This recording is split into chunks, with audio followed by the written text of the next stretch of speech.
Hey y'all, and welcome to PolitiBrawl. My name is Brian, and this left-wing student thinks that Maga is a cult, but the way Charlie Kirk explains it to her gets her to realize that it just might be the other way around. Let's dive in. My statement/question is, would you agree/disagree that the Make America movement, Make America Great movement, again, MAGA movement, is a cult? No. Why don't you explain to me and the audience what is a cult? Of course. Okay. Do you know any characteristics of a cult? Sure. I mean, you could take the Jonestown death cult, of which there was a charismatic leader that constantly lied people, and they took him out of everyday normal life and leads them towards ostracization and cutting off of family ties.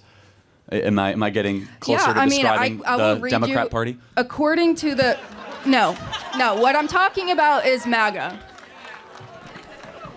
According to the Bethune Cook University website, characteristics of a cult include isolating members and criticizing them for leaving. Would you say that members of the MAGA movement will criticize others for leaving? Well, yeah. I mean, but you guys criticize players that transfer out of the University of Tennessee football team. That's not a cult.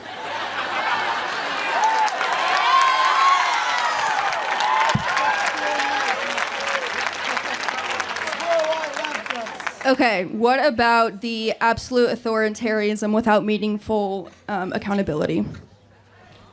Okay, so what you're trying to say is that, like, what the leader says, the leader gets, basically? Yes, Trump. We have lots of disagreements in the MAGA movement. In fact, I'm more pro-life than the president is. In fact, a lot of people in this audience would have differing views maybe on where the president is at on Israel or Gaza or Ukraine or Russia.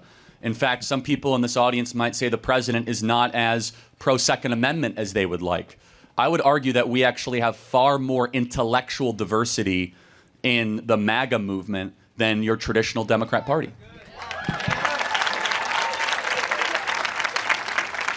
I see where you're going with this and stating that not every person who, I guess, supports Trump is fully supportive of him, but I'm saying the MAGA movement who will agree with him no matter what.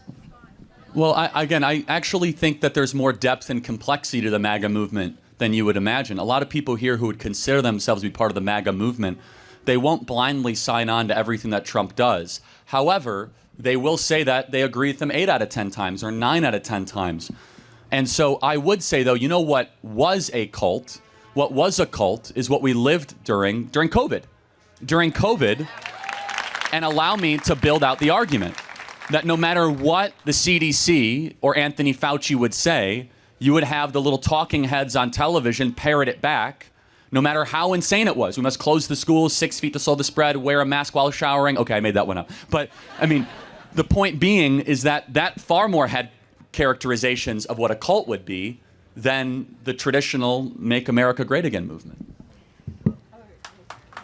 Okay, but you could also argue the side that Fox News does the exact same thing, where they just regurgitate everything that the right media is saying, and people on the right will believe anything Fox News says. And I'm not defending CNN. I'm not saying the Democratic Party is perfect.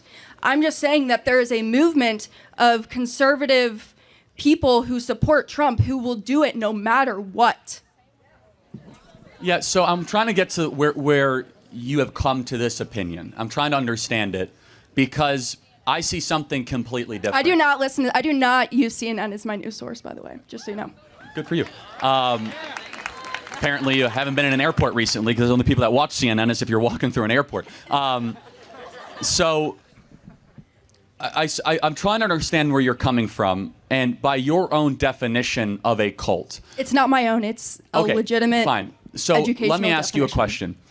A cult would probably convince people to do something that would be against their humanity. Would you agree? Yes. A cult would probably get people to do something that they know is wrong, even though they think they should do something as right. Maybe, because some of these people are brainwashed into believing certain things that they don't actually agree with because they don't have the proper information on it. So, for example, would you agree that when the Democrats sat during the State of the Union address to not applaud a kid with brain cancer, that is cult-like behavior? Man, Charlie Kirk is absolutely right here, and I don't like telling certain people that, hey, you're in a cult. It never has the intended consequence of realizing that, oh, you're right, thank you, Brian. The reality is, you don't fully understand it when you're in a cult, but you're often looking for something to help you understand the world. And right now, the Democrats do not understand the world that's been going on, particularly ever since the lockdowns. And so they've acted in increasingly cult-like behavior ever since then. And this poor student thinks that she's calling out the Maga cult because it has a couple of characteristics. But let's start listing them off. Let's start looking at one really good example that Charlie Kirk just ended on. The fact that the Democrats couldn't even stand up for the kid who wanted to become a cop, who had beat a major illness, and his own community was ridiculing him. He was bullied so bad that it got all the way up to the President of the United States, and so he recognized him at the Totally Not State of the Union address a couple of weeks ago. And the Democrats couldn't even stand and cheer for the kid. Some of them did clap, but they stayed seated. But instead of showing some basics of solidarity, they showed their true colors right there. But is this cult-like behavior? I think it gets even worse. Let's actually go down a list of cult-like behavior. According to this own student, by the way, is the Bethune-Cookman. I don't think she pronounced it right. That's a real bless your heart kind of moment. But here we go. They give a list of 11 characteristics of a cult. Some of them are a little redundant, like number 8 and number 1, which are essentially the same thing. There's no legitimate reason to leave. Former followers are always wrong in leaving, negative, or even evil. It's the same as number 1, isolating members and penalizing them for leaving. Well, ask any black Republican how they feel when Democrats talk to them. Okay? The worst insults you might ever hear uttered are when black conservatives are talking to white Democrats. They get called everything from Uncle Tom to things that are way worse than Uncle Tom. It's a huge problem on the left, but that's only part 1 of the issue. Seeking inappropriate loyalty to their leaders. That's reason number 2. And that's something that I do think that the Democrats are really projecting here. Because when it comes to leadership, it's pretty hard to give good criticism of Donald Trump. There's a fine line to do it. But do you remember what happened when normal people, normal newscasters were actually asking difficult questions of the Biden administration? They were vilified in the comment sections. There were Democrats screaming from the rooftops, "Where's your criticism of Donald Trump?" And they don't even hear themselves for their own echo chamber. It's worse on the Democrat Party than it can possibly be on the right. So let's continue going down. Dishonoring the family unit. Which is a pro-family party? Again, it's the Republicans, not the Democrats. So far, of these 11, we've listed 4, and the Democrats are batting 1,000. That's not good. No tolerance or questions for critical inquiry. That's similar to number 2, but again, that goes back to the idea of what would happen if Joe Biden or Kamala Harris ever got difficult questions. There was just this massive outcry of people just screaming over the fact that you dared ask them difficult questions to begin with. Again, cult-like behavior. No meaningful financial discourse regarding budget, expenses such as independently audited financial statements. Anytime a conservative says, "in the Fed," anytime that Elon Musk looks at USAID and says, "we need to cut your funding," you get the Democrat Party screaming bloody murder that, hey, we don't need to be cutting these programs. They're just fine. They're solvent. They're not hurting the potential American economy. They're not wasting taxpayer money. You can't question what's been currently established. So far now, they're batting 1,000 still. This is getting even worse. Unreasonable fear about the outside world, such as impending catastrophe. I don't know. Perhaps rising global temperatures. Evil conspiracies. Remember that lie about Elon Musk buying the election by using Starlink? There's reaches, and then there's bending over backwards so bad that you need a chiropractor in order to make everything work again. Okay, and let's see. Oh, and persecutions. Again, that goes back to number 8 and number 1. If you dare leave the party, you are ostracized beyond belief. This does happen in right-wing circles from time to time, but the worse the conservatives go is they call you a rhino and then they kind of forget about you. Okay? That doesn't happen on the left. Bill Maher is asking tough questions to Democrats, and he is now persona non grata. He's almost completely kicked out of their circles now. And so I've already done number 8. How about number 9? Followers can feel they'll never be good enough.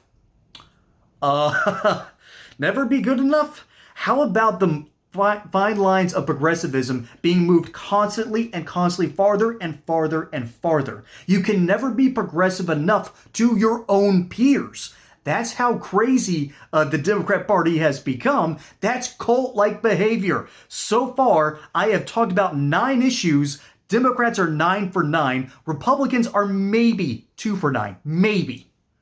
And then, let's see, the group/leader is always right. We've already sort of discussed this. And then they always know what the truth is. Folks, the Democrat Party is acting and operating like a cult. So far, they're batting 11 for 11. You could not question Kamala Harris. You could not criticize Kamala Harris without receiving massive backlash. If you left the Democrat Party, you were ostracized. Even your own family members would turn against you.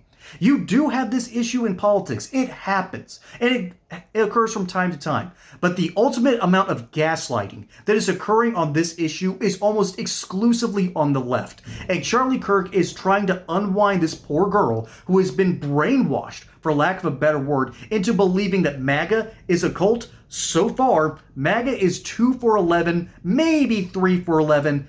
But the Democrats, a full-on 11 of 11. Folks, this is cult-like behavior. It's really telling that this girl could not understand that it's happening on the Democrat side and not the Republican side. That is a real bless your heart moment, and that's not the, oh, you don't know any better. It's, I am so sorry of what has happened to you. Charlie Kirk is out here doing the best he can to unwork this girl, but she's been brainwashed. Let's hope it's not too late for the younger generation, but there's a reason why the crowd was so in an uproar in the positive for Charlie Kirk and not for this poor girl.